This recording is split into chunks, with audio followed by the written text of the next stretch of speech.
Bonjour et bienvenue dans ce premier épisode de Comment ça aurait pu être moins pire. Oui, mes titres sont de plus en plus longs et chiants, mais je l'assume totalement. Dans ce format, je vais essayer de vous prouver qu'en changeant quelques menus détails dans un film, on peut passer de quelque chose de nul à quelque chose de passable, voire même quelque chose de très bon. Et je vais commencer par une saga qui me tient vraiment à cœur, la saga Alien. Plus précisément, je vais vous parler de la reproduction des aliens et comment elle aurait pu être beaucoup plus cohérente à travers toute la saga. Je vais donc vous soumettre des changements qui auraient pu aider à mieux gérer la cohérence de la reproduction des aliens à travers toute la saga. Alors attention, je le précise maintenant parce qu'il y a toujours 2 ou 3 idiots là qui vont me tomber dessus. Je ne vais parler que des films. Je sais bien qu'il existe tout un tas de trucs en dehors des films reliés à la saga Alien qui expliquent telle ou telle incohérence. Non, mais ça, j'en veux pas. Parce que ça devrait être simplement un plus et pas un moyen d'expliquer une incohérence dans un film après coup. Des petites merdes comme ça là, bon, je veux bien, ça passe pour des fanfics, pour des comics, pour des fan comics, peut-être pour des mini-séries à la rigueur. Mais pas pour un film qu'on sort au cinéma. Essayer de justifier des incohérences avec du contenu additionnel ou faire des virages à 360 degrés en s'appuyant sur ces contenus, c'est une technique de grosse feignasse incompétente, pas capable de gérer la cohérence d'une œuvre. Un film qui ne se suffit pas à lui-même pour la compréhension et la cohésion de son univers, c'est juste un mauvais film en fait. Vous n'êtes pas sans ignorer que les films aliens, ou ceux qui y sont rattachés, ont tous un réalisateur différent. Et au premier abord, on peut penser qu'ils sont raccords sur la reproduction des aliens en suivant le schéma suivant. La reine pond un œuf, l'œuf fait naître un facehugger, le facehugger pond un unique chestbuster dans le corps d'un hôte, puis meurt. Le chestbuster naît en explosant la poitrine de son hôte, et ce dernier chestbuster grandit jusqu'à devenir un adulte. Mais en y regardant de plus près, ou si vous êtes un fan hardcore comme moi, ou sinon que vous êtes doté d'un cerveau qui fonctionne et qui est capable d'analyser une œuvre dans son entièreté en partant du premier opus jusqu'au dernier et vous souvenir des détails, vous vous rendez compte que quand même il y a pas mal de petites choses qui clochent, des petites incohérences ou alors des détails qui changent d'un film à l'autre. Comme c'est relativement long, je vous ai fait une liste résumée. Dans la version coupée du premier film, l'alien ne tue pas les humains pour les dévorer, mais pour les transformer en œufs. Sauf que dans Aliens, c'est la reine qui pond les œufs, ce qui invalide cette scène coupée. C'est pas très grave parce que on l'a vu pour la première fois en 2003 et tous les autres films étaient déjà sortis. Dans Aliens, on a aussi le crâne des aliens qui change. Il n'est plus lisse, mais avec des reliefs et une légère crête. Dans Alien 3, on a un super facehugger qui pond 2 fois dans 2 hôtes différents. Un embryon de reine et un embryon normal. Ce qui est très très bizarre. Dans Alien 4, le temps d'incubation pour certains colons est très court, tandis que pour Larry, ça dure des plombes. Son chestburster n'est même pas encore né, que ceux de ses camarades sont déjà tous des xénomorphes adultes. Et depuis un certain temps, semble-t-il. Dans Alien vs Predator, les chestbursters naissent et grandissent beaucoup, mais alors beaucoup trop vite. Normalement, il faut compter quelques heures entre le réveil de la personne et la naissance brutale d'un bébé alien. Et quelques heures de plus pour que ce bébé devienne adulte. Mais là, on n'a pas le temps, tout va très très très vite, en 1 heure, c'est réglé. Dans Alien vs Predator 2, on a exactement le même souci, quoique moindre quand même, parce qu'il y a un peu plus de temps.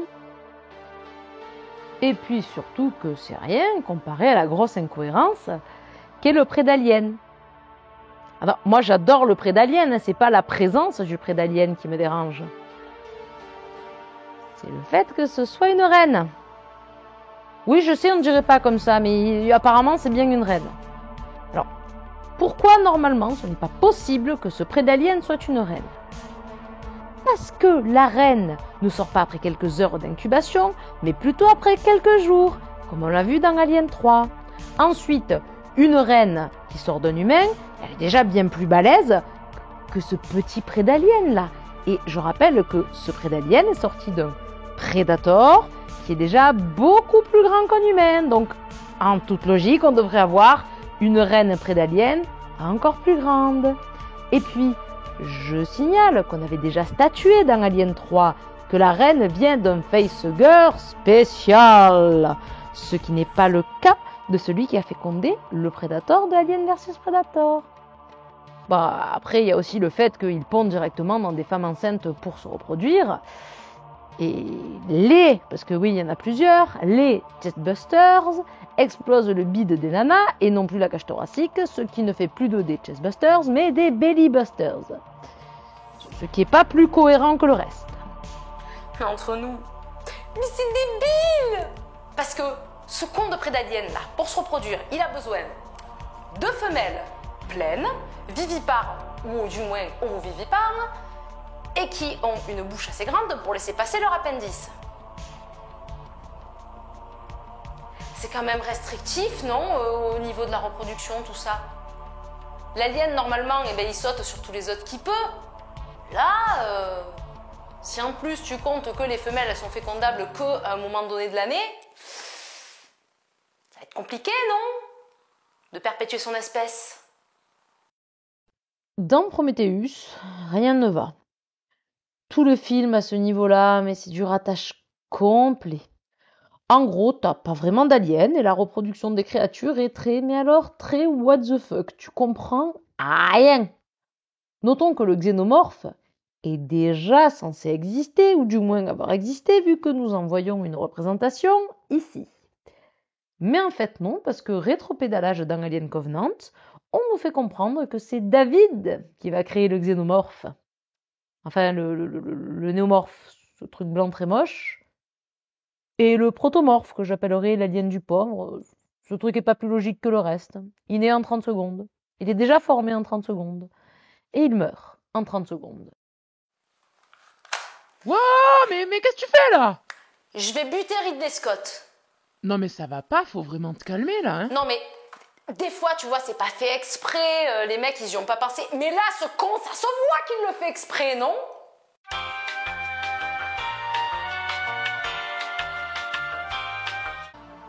On se calme. Maintenant que je vous ai listé toutes les incohérences, surtout celles de Prometheus et d'Alien Covenant, eh bien, je vais pouvoir vous proposer un scénario alternatif pour voir comment ça aurait pu être moins pire. Là, je vais couper mon explication dans deux parties. La première concernera Alien 1, 2, 3, 4, Alien vs Predator et Alien vs Predator 2, et vous verrez que dans cette partie, pour avoir une continuité quasi parfaite, on n'a besoin que de quelques détails. Et dans la seconde partie, nous allons parler de Prometheus et d'Alien Covenant. Et là, ça va pas du tout être la même limonade. Heureusement que je fais ça juste sur la reproduction des aliens et pas sur tout le film, parce que sinon je pense que je me tirerais une balle dans la tête. Je vous propose de reprendre notre histoire, mais avec ces menus changements. Vous êtes prêts? C'est parti. Dans Alien 1, Ripley trouve toujours Dallas et Brett en train de se changer à neuf. Et quand dans Aliens, il est fait mention de la reine, elle pourrait raconter ce qui est arrivé à Dallas et Brett et trouver l'idée d'une reine farfelue, parce qu'elle a vu une manière différente de se reproduire. Ce à quoi Bishop pourrait répondre que ses camarades étaient probablement en train d'être changés en œuf spécial qui aurait donné naissance à une reproductrice. En effet, le xénomorphe du Nostromo est seul et isolé. C'est donc une impasse évolutive. Donner ce détail, ou même le suggérer, ça pourrait apporter un peu de cohérence. Ah ok, je chipote, mais quand j'étais plus jeune, j'ai vu très tôt la version de 2003 et je me disais naïvement que tout le monde allait comprendre que quand un alien était seul et isolé, il prenait un humain pour le transformer en œuf de reine. Un peu comme certains animaux d'aujourd'hui qui se reproduisent par parthénogenèse quand il n'y a pas de mâle disponible. Niveau brassage des gènes, on est d'accord, c'est pas top, mais ça permet de ne pas disparaître. Concernant le fait que les aliens n'ont pas le même crâne, Ripley pourrait, au détour d'un dialogue de quelques lignes, dire que l'alien qu'elle a combattu avait le crâne plus lisse et beaucoup moins sophistiqué. Newt pourrait à ce moment-là dire que c'était le cas aussi pour les aliens de Hadley's Hope, mais qu'ils ont changé avec le temps. On comprendrait alors que le crâne lisse est synonyme d'un jeune alien, alors que le crâne crénelé et l'espèce de crête arriveraient chez les individus plus âgés, ce qui est suggéré par de nombreux fans, mais qui n'a jamais été clairement établi. D'autant plus que par la suite, quasiment tous les aliens qu'on va voir, et qui n'auront au moment de leur mort qu'au maximum quelques jours, auront tous le crâne lisse. L'alien quadrupède, les aliens issus du clone de Ripley, et les aliens dans Alien vs Predator. Bon, ok, il y a Alien vs Predator 2, mais on va voir comment on peut arranger ça après. Par la suite, dans Alien 3, au lieu de nous sortir ce super facehugger qui vient apporter une incohérence en pondant plus d'une fois, on nous montrait juste un facehugger normal qui saute sur le chien / la vache, et plus loin dans le film, par exemple dans la capsule de sauvetage de Ripley, on pouvait nous montrer le cadavre de ce super facehugger ou facehugger royal, ce qui pouvait faire prendre conscience à Ripley que, oups, il y a peut-être un souci là. Concernant Alien la Résurrection et son temps d'incubation foireux, il suffisait de donner 2 indications de temps. Un des pirates du Betty aurait pu dire « Oh là là, ça fait déjà 4 jours qu'on est là », nous indiquant par là que les aliens ont eu le temps de naître et de grandir. Quant à Larry, il suffisait d'une phrase du docteur Vren pour nous faire comprendre qu'il avait été fécondé juste avant que les aliens ne se libèrent. Concernant Alien vs Predator, on aurait pu s'en sortir avec la même logique. Les personnages auraient pu faire remarquer que la pyramide est tellement grande qu'il faut plusieurs heures, voire plusieurs jours pour aller d'un point A à un point B. Et en plus, comme la pyramide bouge à intervalles réguliers, ils auraient pu jouer dessus. On changeait ce délai en passant de 10 minutes à 1 heure, et on fait s'exprimer les personnages sur le fait que la pyramide a bougé 8 fois par exemple. 8 fois c'est un peu court, mais c'est quand même beaucoup plus crédible que les 30-40 minutes qu'on voit dans le film. Parce que je suis désolée, dans Alien vs Predator, ça va vraiment très vite, vous me faites pas croire que ça fait plus d'une demi-journée qu'ils sont là-dessous. J'avoue, Alien vs Predator 2, ça va demander un petit peu plus de changement. Mais ça reste très faisable. On oublie cette idée débile d'avoir une reine près d'alien, parce qu'une reine près d'alien adulte, elle serait vachement grande, ce qui n'est pas pratique pour ceux qui attendent le près d'alien dans le film. Donc, pendant le crash du vaisseau, un facehugger royal est libéré et bondit sur un humain, le petit ou son père par exemple. Quand la reine va naître, elle n'aura qu'à se cacher quelques jours pour grandir et pondre des œufs. Le près d'alien et ses congénères, de plus en plus nombreux, enlèvent les humains et l'affaire est dans le sac. Il pouvait aussi emprunter une voie qui pouvait relier tout ça à la Director's Cut d'Alien. Et oui, car, second scénario, en l'absence de reine, comme dans le film de 79, le près d'alien et ses premiers camarades kidnappent des humains qu'ils transforment en œufs de reine et qui vont servir d'hôtes ensuite. Et on étale ça sur plusieurs jours. Pour bien signifier aux spectateurs que le temps est passé, au début d'une scène, on peut avoir un personnage X qui dit d'un personnage Y qu'on a vu se faire attaquer précédemment « Ah là dis donc, ça fait 1 semaine que j'ai pas vu Y. Ah là là, ce coquin doit être à Las Vegas avec sa copine. » Ou un truc dans le genre. Comme ça, on laisse le temps aux aliens de se multiplier dans l'ombre, mais aussi de grandir et d'être plus semblables aux aliens qu'on trouve dans Aliens. C'était vraiment pas compliqué. Ensuite, pour la fameuse scène avec les femmes enceintes, on garde le près d'alien, mais on le fait accompagner par des facehuggers. Ça peut être flippant aussi, faut jouer avec la mise en scène. Et allez, je veux bien me montrer ouverte. Pourquoi pas faire naître 2 chestbusters parce qu'une femme enceinte serait plus nutritive ou parce qu'elle a déjà un bébé, enfin bref. Même moi, je trouve ça con, mais c'est pas plus con que de pondre directement dans la gorge des femmes et avoir 4 bellybusters. Voilà, donc ça c'était la partie facile. On a vu qu'avec 2-3 dialogues en plus, des indications de temps, des petites références, on avait une continuité parfaite. Maintenant, on va parler de Prometheus et d'Alien Covenant. Pour Prometheus, on refait le film, voilà. Bon, allez, d'accord, c'est parti. Là, pour rappel, je ne tente pas de corriger tout le film, mais simplement la continuité avec les autres opus en ce qui concerne la reproduction des aliens. Pour Prometheus, ils auraient pu nous montrer une scène sur les espèces de gravures sculptures où seraient représentés les ingénieurs en train de recueillir du venin sur la queue d'un xénomorphe et de le mettre dans les urnes noires. L'idée, c'est que l'huile noire dans les urnes est fabriquée à partir du venin d'alien, vous savez, celui qui est utilisé dans le premier film pour transformer un humain en œuf d'alien, et donc pour recombiner son ADN. On garde aussi le design de proto-xénomorphe de Fifield quand il attaque le Prometheus, ce qui nous permettrait de comprendre que quand il est tombé dans l'huile noire, ça a affecté son ADN qui s'est plus ou moins transformé en xénomorphe, et on n'est même pas obligé de nous expliquer pourquoi les ingénieurs cherchaient à faire ça. Moi, je verrais bien une sorte de curiosité scientifique malsaine poussée à l'extrême, un peu comme chez David, ce qui aurait pu faire un plutôt joli parallèle.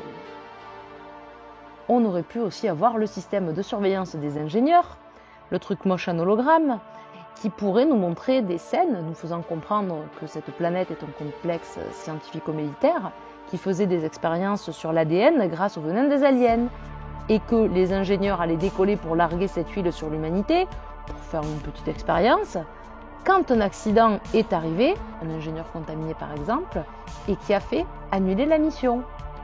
Ce film serait donc lié à l'univers Alien, non pas par la présence d'aliens comme le voulait Scott au départ, mais par le venin des aliens, élément que Scott lui-même avait introduit avec le premier film, ce qui aurait bouclé la boucle en restant cohérent. Déjà, ça justifierait le bordel génétique avec des créatures qui sont pas des aliens, mais qui agissent un peu comme des aliens, mais quand même pas trop, mais un peu. Et puis ça permettrait de faire un lien de Prometheus jusqu'à Covenant. Au lieu d'avoir David qui invente le xénomorphe, qui rappelons-le est déjà censé exister, vu qu'on en voit une sculpture, on aurait un David qui, après avoir tué les ingénieurs, découvrirait un œuf de reine alien. Il l'étudierait, ainsi que l'histoire de ces créatures, et se rendrait compte qu'ils ont été créés par les ingénieurs, au même titre que lui a été créé par les humains. Sauf que sont utilisés comme armes biologiques, largués sur une planète à conquérir, tuant tous les ennemis et les animaux en quelques années, puis disparaissant au bout d'un temps relativement court, entre 30 et 200 ans par exemple. Les ingénieurs n'auraient qu'à coloniser la planète par la suite, une fois débarrassés de leurs ennemis et des entités hostiles, et ce, sans avoir perdu aucun de leurs hommes. Ça alimenterait la folie de David. Lui a détruit les créateurs des aliens, les aliens détruiront donc ses créateurs.